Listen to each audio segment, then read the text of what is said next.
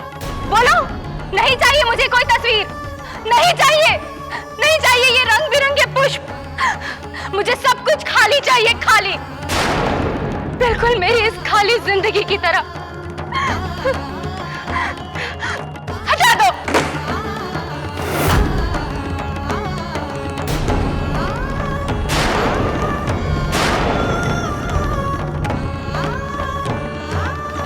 महारानी जी, शांत महारानी जी।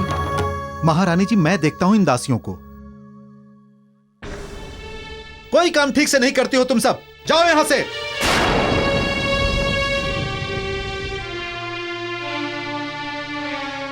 मंत्री जी, आप यहाँ क्यों आए हैं?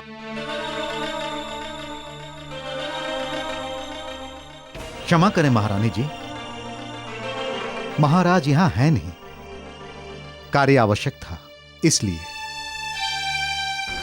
ठीक है, बताइए क्या कार्य है? महारानी, कल कार्तिक पूर्णिमा है। राज्य के उत्तरी छोर पर जो सूरज कुंड नाम का जलाशय है, हर वर्ष की भांति इस वर्ष भी वहां जाकर स्नान और पूजा पाठ आदि करना है। ऐसी मान्यता है, वहां जाकर सब कष्ट दूर हो जाते हैं और मुझे लगता है आपके मन की व्यथा भी दूर हो जाएगी। बस मंत्री जी, बस मंत्री जी, बस मंत्री जी। ना ही मेरे मन में कोई व्यथा है और ना ही मुझे इन बातों पर कोई विश्वास।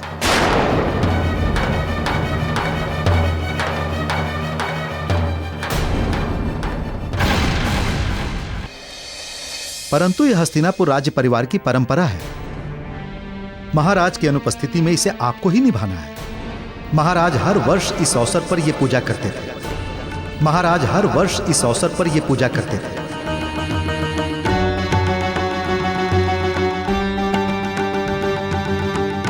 ठीक है, आप पूजा की तैयारियां करवाइए, परंतु मुझे इन दासियों की आवश्यकता नहीं। अवश्य महारानी जी, किंतु आपसे एक निवेदन है। कैसा निवेदन? कहिए। महारानी जी, यह हस्तिनापुर के राज परिवार की पारंपरिक पूजा है, इसलिए आप सुहाग का जोड़ा और संपूर्ण श्रृंगार धारण करके चलें तो उचित होगा। इसलिए आप सुहाग का जोड़ा और संपूर्ण श्रृंगार धारण करके चलें तो उचित होगा। विष्णु विष्णु विष्णु, ये विष्णु बार बार हमारे आड़े आ जाता है। यदि उसका सुदर्शन चक्र कच्छ को न बचाता तो केसरी की मृत्यु निश्चित ही थी। माते, हमें पूर्ण विश्वास है कि एक दिन आपका हर एक स्वप्न पूर्ण होगा और आपके स्वप्न को पूर्ण करेंगे हम, रावण हम माते। और रही बात उस छलिए विष्णु की, हम उसे ऐसा दंड देंगे कि संपूर्ण संसार उसका नाम लेना भूल जाएगा। ये ऋषि मुनि हमारी पूजा करेंगे, हमारी आराधना करेंगे, दसों दिशाओं में केवल एक ही नाम गूंजेगा, रावण। और रही बात उस केसरी की, तो उसे प्राणघातिनी शक्ति लगी है और वो शक्ति उसके प्राण तो हर ही लेगी माते। अब उसे कोई नहीं बचा सकता, कोई नहीं। किंतु उसका मायावी पुत्र मारुति केसरी को बचाने के लिए निकल पड़ा है। मारुति वो कुछ नहीं कर पाएगा माते, कुछ नहीं। कच्छ की स्थिति ऐसी है कि संजीवनी विद्या उसकी जीवा पर आ ही नहीं सकती और संजीवनी बूटी को इतना जल्दी उगाना असंभव है माते।